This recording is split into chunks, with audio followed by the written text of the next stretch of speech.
Crear todas las condiciones para que se mueran sin tener que asesinarlos o matarlos. Entonces, se estigma, que no. claro, se estigma, exacto.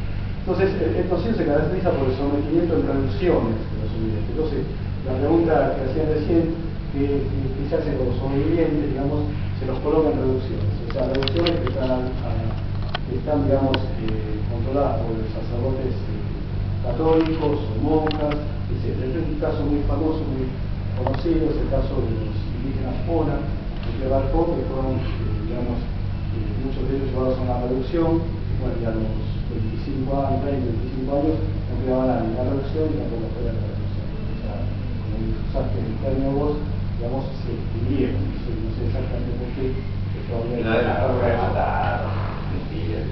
Bueno, las reducciones sobrevivientes, después los hombres para las guerras y los trabajos físicos forzados.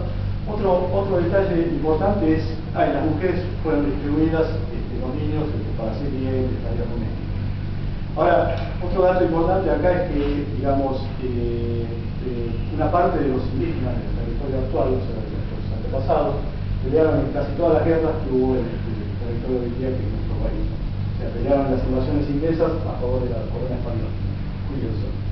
Pelearon después en las guerras de independencia, en la campaña del Alto Perú. Pelearon en la campaña de Belgrano en Paraguay. Pelearon con San Martín en Chile y inclusive acá en Perú. Y después pelearon en la guerra de 1826, en la guerra con el Imperio de Brasil, en la guerra del Paraguay, ¿no? Y bueno, en todas las guerras civiles, ni hablar.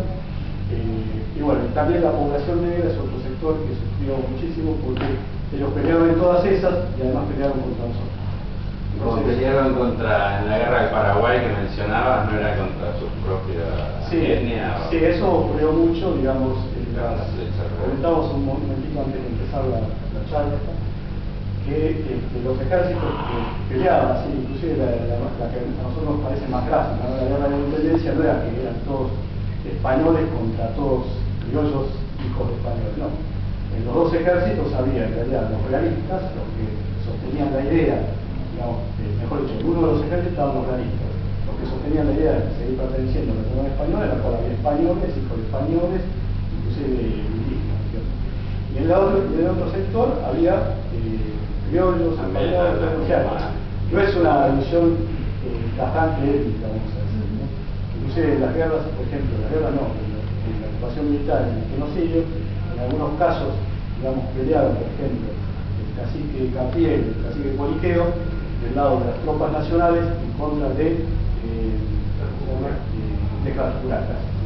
No me acuerdo el nombre de este combate, fue el más conocido acá en la región pampeana, y bueno, obviamente Catriel peleó en contra de los indios. Claro, los indígenas de Catriel, de la zona azul, que todavía está la comunidad azul de Catriel, la comunidad de Poliqueo de los Toros, pelearon con el ejército en contra de Catriel. Entonces, toda esta cuestión se dio, excepto, digamos, un poco en la zona puneña y chaqueña, que tuvo otras particularidades.